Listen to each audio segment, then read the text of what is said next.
Why does God allow you to love the wrong person first? Because sometimes it takes a broken heart to reveal a deeper purpose. You were never meant to love aimlessly, yet God often lets your heart attach to someone who isn't meant to stay, not to punish you, but to awaken you. This pain, this ache, this silent wondering why it happened the way it did, it's not wasted.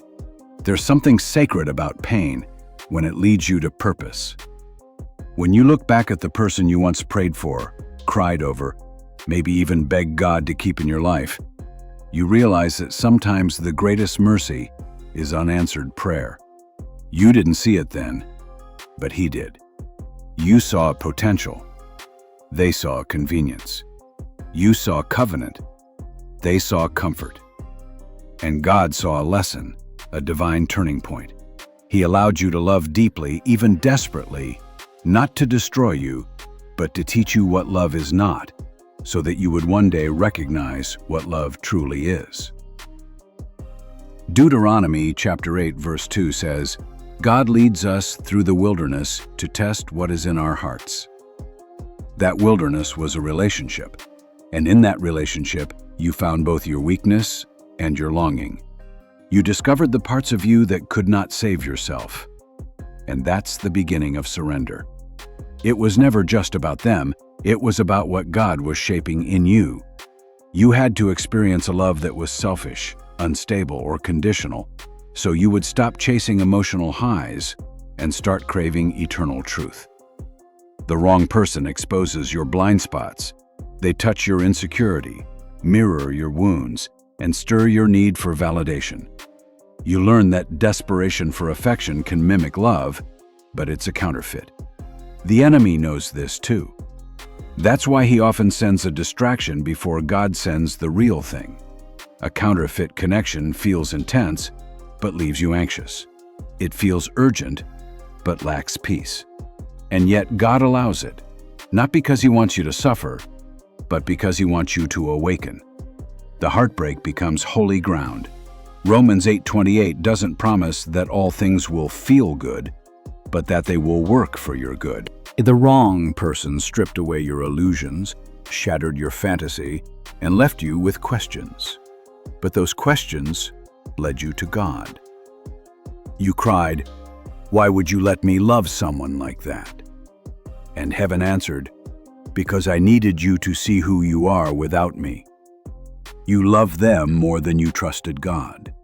You made them your hope, your future, your emotional lifeline. And when they left, God remained. That was the lesson, that even when the most cherished person walks away, you are not abandoned. Isaiah 43:2 says, "When you pass through the waters, God will be with you." You didn't drown, you grew, you matured.